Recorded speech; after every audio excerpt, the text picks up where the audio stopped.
श्रीराम समर्थ.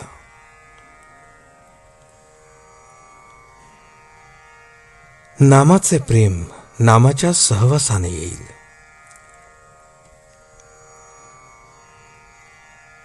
नामाचे प्रेम येण्यासाठी आपल्या प्रेमळ आईकडेच बघा.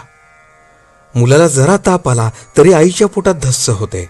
अन्न गोड लागत नाही, झोप लागत नाही, अशा अनेक गोष्टी होतात. थोडक्यात म्हणजे तिला सर्व बाजूनी अस्वस्थता उत्पन्न होते. नाम घेण्यात थोडा व्यत्यय आला तर आपली स्थिती तशी होते का?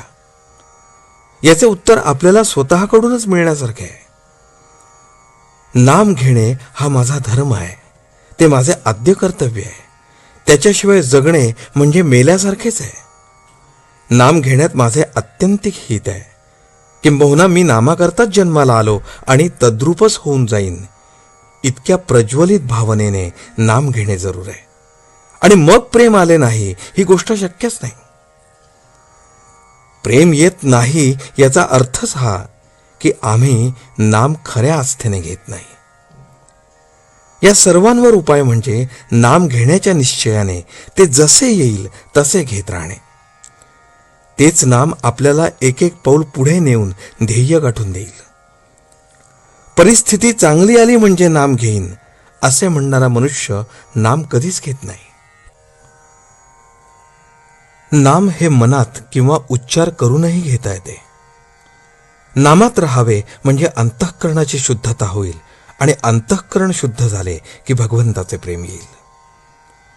नुसत्या पुष्कळ जपापेक्षा विवेकाने आणि विचाराने आलेले प्रेम नामात असणे जरूर आहे. खरे म्हटले म्हणजे नामातच नामाचे प्रेम आहे. ताकात लोणी असतेच, फक्त ते वर दिसत नाही. पण ताक घुसळल्यावर जसे ते वर येते तसे भगवंताचे नाम आपण घेतले की त्याचे प्रेम आपोआप वर येते.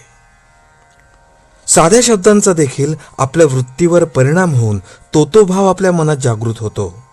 मग भगवंताच्या नामाने भगवंताचे प्रेम का येणार नाही? आज तुम्हाला जेवढा वेळ रिकामा मिळतो तेवढा सगळा भगवंताच्या नामात घालवण्याचा प्रयत्न करा. पुष्कळ दिवस एका घरात राहिल्याने त्या घराविषयी आपल्याला प्रेम येते ना. प्रपंचाचे प्रेम आपल्याला सहवासाने आले आहे, तसे नामाच्या अखंड सहवासाने त्याचे प्रेम आपोआपच येईल. उठता बसता चालता बोलता आपण अनुसंधान ठेवण्याचा प्रयत्न करावा. कोणतेही व्यसन कालांतराने पचनी पडते आणि मग मनुष्य जास्तीत जास्त त्याच्या अधीन जातो. अफूचे पहा, दिवसेंदिवस त्या माणसाला जास्त अफू लागते. त्याप्रमाणे भगवंताच्या चिंतनाचे आपल्याला व्यसन लागले पाहिजे. कोणतीही चांगली गोष्ट साधायला कठीण असणारच, पण अगदी थोड्या श्रमात पुष्कळ साधून देणारे नामासारखे दुसरे साधन नाही. म्हणून नेहमी मनाने नाम घेत असावे. आजचे बोधवचन. नामाचे प्रेम यायला एक, गुरूंना ते आवडते म्हणून घ्यावे, किंवा दुसरे, नामातच माझे कल्याण आहे या भावनेने घ्यावे. जानकी जीवन स्मरण. जय जय राम.